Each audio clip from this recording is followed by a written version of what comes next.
बिस्मिल्लाहिर्रहमानिर्रहीम। अस्सलामुअलैकुम।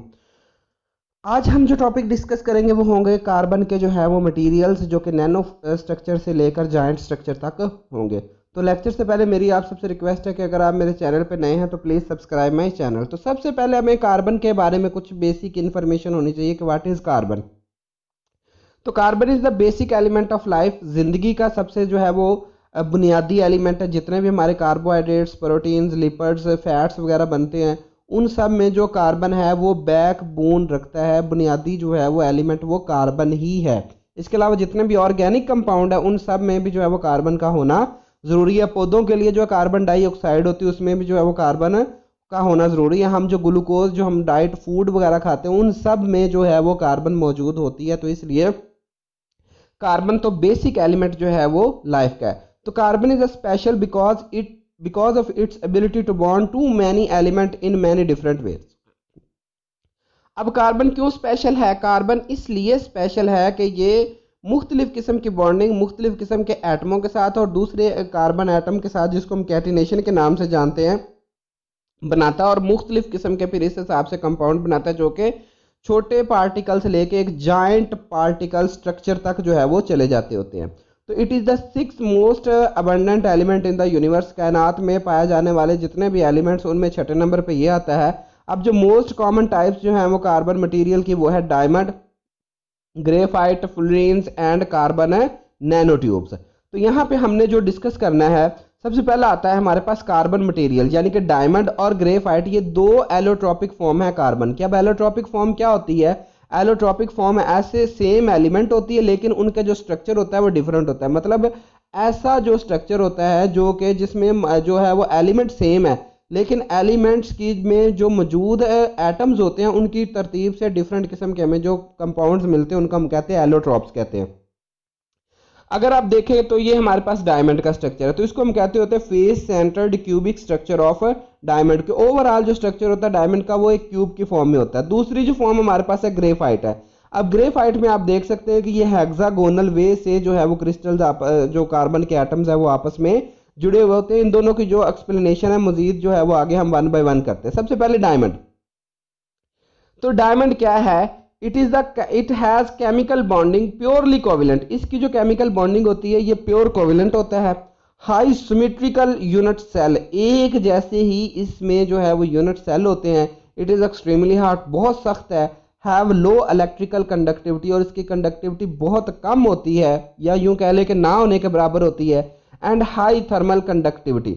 It is optically transparent, बिल्कुल ये शफाफ फॉर्म होती है। तो इस वजह से इसको जो है वो जेमस्टोन में, इंडस्ट्रियल में यूज़ किया जाता है, ग्राइंडिंग में यूज़ किया जाता है, मशीनिंग में यूज़ करते हैं या फिर कटिंग में यूज़ करते हैं। कटिंग में जैसे कि अब आपके पास ये जो ग्लास होता है, शीशा होता है, उसको काटने के लिए जो है ये इस्तेमाल होता है। तो अब अगर आप गौर करें तो कार्बन इस तरह से जो है वो डायमंड में जुड़े होते हैं और बॉन्ड एंगल इनके दरमियान जो ये वाला जो बॉन्ड एंगल होता है, इधर से ये वाला, इधर से ये वाला, इधर से ये, यानी कि चारों तरफ से जो बॉन्ड एंगल है उसकी जो एंगल बनता है वो है 109.5 डिग्री। ये टेट्राहेड्रल वे से जुड़ा होता है और यूं बहुत सारे टेट्राहेड्रॉन आपस में मिलते हैं तो एक जाइंट स्ट्रक्चर बनता है जिसको हम डायमंड के नेम से जानते हैं। अब दूसरी फॉर्म आ जाती है हमारे पास ग्रेफाइट। अब ग्रेफाइट क्या है? इट हैज लेयर स्ट्रक्चर, ये लेयर की शक्ल में जुड़ा होता है with strong bonding with the planar layer and weak van der Waals bonding between the layers. ये भी डायग्राम में आपको बताता हूं मैं कि इसमें जो एलिमेंट होते हैं यूज सिंपल लफ्जों में आप ये कह सकते हैं कि प्लेनर लेयर से मुराद आप ये कह सकते हैं कि इनमें एक तरफ तो स्ट्रॉन्ग जो है वो बॉन्डिंग होती है जबकि दूसरी तरफ जो है वो वांडरवाल की जो है वो फोर्सेस होती है जो कि मुख्तलिफ किस्म के लेयर्स को आपस में जोड़कर रखती है। अब इजी इंटरप्लेनर क्लीवेज, इसको आसानी के साथ जो प्लेन से एक प्लेन से तोड़ा जा सकता है। And applies as a lubricant and for writing, pencil के लिए इस्तेमाल करते हैं। It is good electrical conductor, बहुत अच्छा कंडक्टर है। And chemically stable even at high temperature, बहुत ज़्यादा टेम्परेचर पर भी ये स्टेबल है। तो it is excellent thermal shock resistance के, ये जो है वो एक बहुत अच्छा जो है वो रेजिस्टेंस के तौर पर इस्तेमाल कर सकते हैं जो कि थर्मली होती है। अब इसकी एप्लीकेशन क्या है? Commonly use as heating element, ठीक है, जैसे कि नॉन ऑक्सीडाइजिंग एटमॉस्फेयर में आपने किसी भी कंपाउंड को हीट करना है तो इसके लिए आप ये यूज़ कर सकते हैं। मेटलर्जिकल क्रूसिबल्स में इस्तेमाल किया जाता है, कास्टिंग मोल्ड्स में इस्तेमाल किया जाता है। इलेक्ट्रिकल कॉन्टैक्ट्स में इस्तेमाल किया जाता है, ब्रशेज में इस्तेमाल होता है, रजिस्टर्स में इस्तेमाल होता है। इसके अलावा हाई टेम्परेचर रिफ्रैक्टरीज में भी ये इस्तेमाल होता है, वेल्डिंग पर्पज़ के लिए भी इस्तेमाल होता है और एयर प्योरिफिकेशन सिस्टम में भी ये इस्तेमाल होता है। अब अगर आप देखें तो ये एक लेयर स्ट्रक्चर है। तो ये जो रेड वाली है ये बैक साइड पे जो है वो एटम्स लगे हैं, ये जो ब्लू लगा हुआ है ये साइडों पे लगे हुए हैं और जो ब्लैक में ये फ्रंट पे लगे होते हैं। तो अब आप देखें तो इसके 1 2 3 4 5 6 एटम है। एक अगर आप इस यूनिट को देखते हैं, इसको यूनिट को देखो, यहाँ पे भी 6 है, यहाँ पे भी 6 बनते हैं। तो ये इन दोनों में, इन दोनों रिंग में ये कॉमन है। इस तरह ये वाले जो दो कार्बन एटम इन दोनों रिंग में शामिल कॉमन है।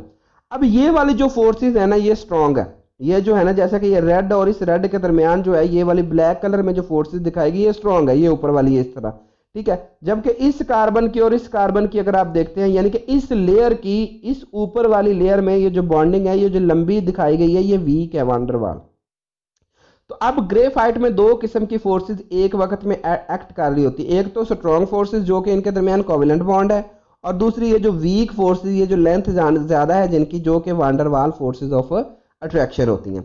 अब अगर हम ग्रेफाइट के स्ट्रक्चर की तरफ जाते हैं तो graphite is a layered compound. इसमें लेयर की तरह जो है वो मॉलिक्यूल्स अरेंज होते हैं, तो इसलिए हम इसको कहते हैं लेयर्ड कंपाउंड। अब हर लेयर में कार्बन एटम जो है वो हेक्सागोनल लैटिस के साथ जुड़ा होता है, जिसमें सेपरेशन होती है 0.142 नैनोमीटर की, और द डिस्टेंस बिटवीन प्लेन जो है वो इतना होता है। तो अब ये आप डायग्राम के जरिए आसानी के साथ समझ लेंगे, ठीक है।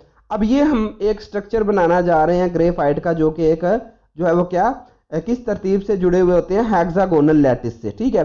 तो अब ये हमारे पास एक सेंट्रल एटम आ जाता है, ये साइडों पे जो है वो एटम्स जुड़े हुए हैं, ये यूं कह लें ये एटम्स के इलेक्ट्रॉन्स हैं जिनके साथ बॉन्डिंग होनी है। अब ये देख रहे हैं आपके 3 बॉन्ड इस तरह का जो है वो 3 कार्बन एटम के दरमियान जो है वो, यानी कि हर कार्बन एटम ने 3 कार्बन एटम के साथ बॉन्ड बनाया हुआ। अब इस कार्बन एटम का एक और इलेक्ट्रॉन है जो मैंने ब्लू में ज़ाहिर किया, यहाँ पे इसके दरमियान किसी किस्म का बॉन्ड नहीं है। यानी कि कार्बन जब ग्रेफाइट बनाता है तो उस वक्त सिर्फ और सिर्फ अपने 3 इलेक्ट्रॉन इस्तेमाल करता है और एक इलेक्ट्रॉन फ्री रह जाता है। ये पहली लेयर है, ठीक है। ये इनके दरमियान जो बॉन्ड बने हैं ये सारे के सारे कोवेलेंट बॉन्ड है। अब इस दूसरी लेयर को अगर आप देखते हैं तो ये वाला तो इनमें जो है वान डर वाल फोर्सेज है।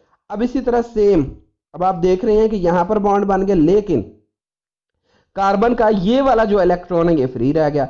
इसी तरह नीचे वाली लेयर में चले जाएं तो इनके दरमियान अब ये देखें ये बॉन्ड बन गया, लेकिन ये वाला फिर जो है वो चौथा इलेक्ट्रॉन फ्री रह गया। तो ये जो इलेक्ट्रॉन है ये कंडक्शन पर्पस के लिए इस्तेमाल हो सकता है। अब आप देख रहे हैं कि ये लेयर्स की फॉर्म में किस तरह से जो है वो फिर ये हेक्सागोनल स्ट्रक्चर बनाते जाते हैं। तो इसी तरह जब ये आपस में जुड़ते जाएंगे बहुत सारे हमारे पास फ्री इलेक्ट्रॉन्स होंगे जो ग्रेफाइट को एक अच्छा कंडक्टर बनाते हैं। इस अब लेकिन ये एक डायमेंशन में होगी, मतलब अब फर्ज करें कि अगर कंडक्शन ये वर्टिकल में हो रही है तो हॉरिजेंटल में नहीं होगी, अगर हॉरिजेंटल वे से हो रही है तो वर्टिकल नहीं, यानी कि या इस तरफ से या फिर इस तरफ से, इन दोनों में एक तरीके से जो है वो कंडक्शन होनी है। तो ऐसी प्रॉपर्टी को हम कहते होते हैं एनाइसोट्रॉपिक प्रॉपर्टी। अब नेक्स्ट आता है ग्राफीन। ग्राफीन क्या है, ये हम जो है graphene is an 1 atom thick planar sheet of sp2 bonded carbon atom. ये एक एटम की जो है वो थिकनेस वाली होती है, ये बेसिकली बनती है उसी से, ये ग्रेफाइट से, तो वहां से ही जो है वो इसको कहा जाता है ग्राफीन कहा जाता है। That are densely packed in a honeycomb crystals, it can be viewed. अब आप इसको जो है ना ये थ्योरेटिकल को यहाँ से समझे कि ये हमारे पास एक ग्रेफाइट है, तो अगर हम ग्रेफाइट की एक लेयर को इस तरह सेपरेट कर देते हैं तो ये हमारे पास क्या बनती है, ये हमारे पास ग्राफीन बनती है। ये वाला जो हमने मटेरियल जो कि ग्रेफाइट की एक लेयर को अलग किया है, इसको हम क्या कहते होते हैं, ग्राफीन कहते हैं। तो ये बहुत आजकल जो है वो यूज हो रहा है। तो यही प्रॉपर्टीज देखें तो द कार्बन बॉन्ड लेंथ इसमें इतनी होती है, और ग्राफीन जो है बेसिक स्ट्रक्चर भी देता है दूसरे एलोट्रॉपिक फॉर्म बनाने के लिए, यानी कि ग्रेफाइट कार्बन नैनो ट्यूब, ठीक है। जैसे ही हम इसको जो है वो देखें ना ये सेपरेट करते हैं, तो अब ये हम बहुत छोटे लेवल पे चले जाते हैं कि एक लेयर हमने ग्रेफाइट से अलग कर दी है। तो अब इस ग्रेफाइट की इस लेयर को हम बहुत ज़्यादा जो है मुख्तलिफ पर्पज़ के लिए जो है वो इस्तेमाल कर सकते हैं, जिसको हम ग्रेफीन कहते हैं। अब ग्रेफीन जो है ये दूसरे मटेरियल बनाने के लिए भी इस्तेमाल होती है, जिसमें आपके नैनो ट्यूब्स भी आ जाते हैं। अब कुछ फीचर्स हैं ग्रेफीन के। सबसे पहले जो है वो ग्रेफीन जो है वो एक तो सिंगल एटम थिकनेस रखती शीट है, ठीक है। इसमें जो कार्बन प्राइज्ड होता है of the chart ability to conduct electron and for being all but transparent, ये ट्रांसपेरेंट भी होती है और कंडक्टर भी अच्छी होती है। अब ये जो क्वालिटी हैं ग्राफीन को बनाती हैं ताकि ये यूज़ किया जा सके इसको हम ट्रांसपेरेंट कंडक्टर के तौर पर, ठीक है।